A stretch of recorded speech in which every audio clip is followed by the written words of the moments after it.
Next on our lesson plans, and probably the most important lesson plan that was taught to me by my father, who used to use the dead hand even more than a dead arm, because he had a hand on him that was twice the size of mine, and he used to hit you. He'd go boom, and he'd knock you over. Very, very effective.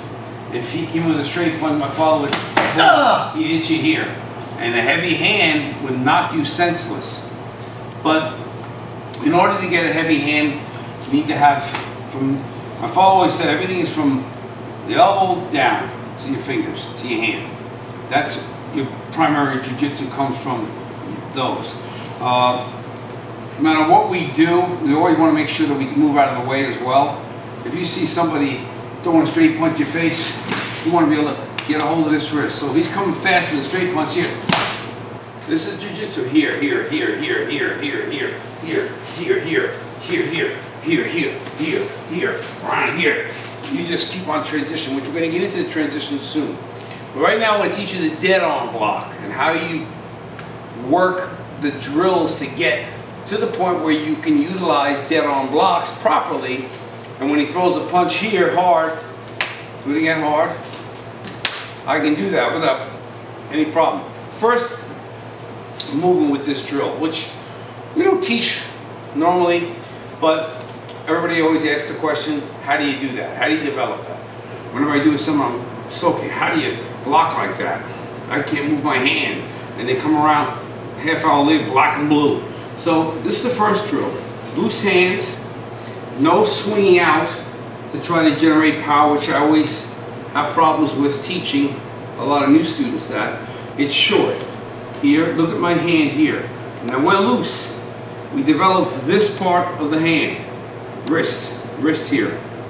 And you know, I used to teach the football players how to knock that football, knock a guy's wrist. He'd hold his hand here, put your hand in a fist like that.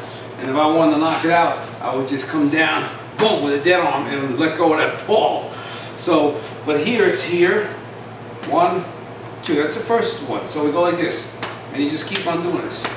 And you're going to feel it, and just nice and loose, and just shift your body a little bit. Don't even look down, look up. That's it, John. And just keep on doing that. And don't do it a lot in the beginning. Do it for about 30 seconds, then 45, then a minute, then it'll end up in 2 minutes and you're fine. So the second one is this. Here. Now open your hand. We don't want to close our hand. A lot of people do this. You don't need to. When he comes, you want to turn it in. So now you just did the inside. Now we're going to the outside. Here, here, here, and just nice and loose. And then go a little faster. Now you put both of them together and you do 1, 2, 3, 4. 1, 2, 3, 4. And you just keep on going. While I'm talking, I can just, I don't know, I just get down near that wrist and develop that hand a little harder. That's how you do the dead arm there. And then you add to this. And you go 1, 2, 3, 4. Now it gets a little fancy. You do the windmill factor. Around 5, 6. And then it's 1, 2, 3, 4, 5, 6. 1, 2, 3, 4, 5, 6. Now 5 and 6. 3, 4. 3, 4. You got to take this hand. He's got to bring it up. I bring it up. We turn, strike, and down. So one's up, one's down. And you want to go righty and lefty. So it looks like this fast. 1, 2, 3, 4, 5, 6. 1, 2, 3, 4, 5, 6. That's how that's done. Then we add one more. And you're basically finished with that. And believe me, a dead arm, if John threw a kick at me, feel that, John? Yes. I can stop the kick with this dead arm. Believe me, a hard kick, if I develop this. Now, you have to develop it or you can break, you can break this wrist. You notice I got a very thick wrist because doing this so long. But you can break, unless you work this and get it to the point where you develop it.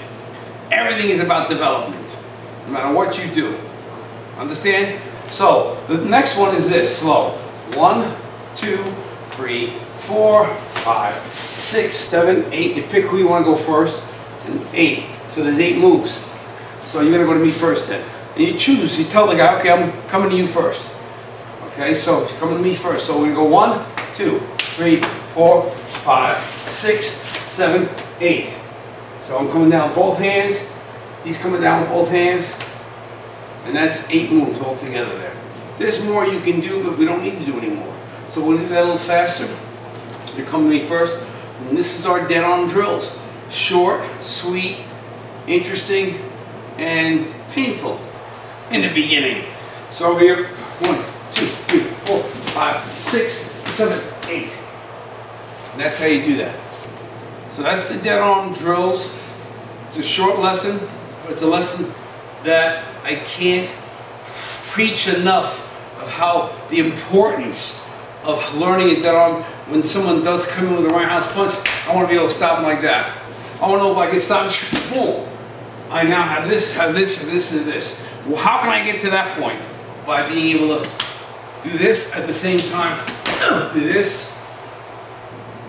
So I can strike him while he's thinking about hard. Because I'm not thinking about this, and notice where my hand goes. And yes, can I transition this to this? Can I transition to this? Can I transition to this? Absolutely. So off that dead arm is very important.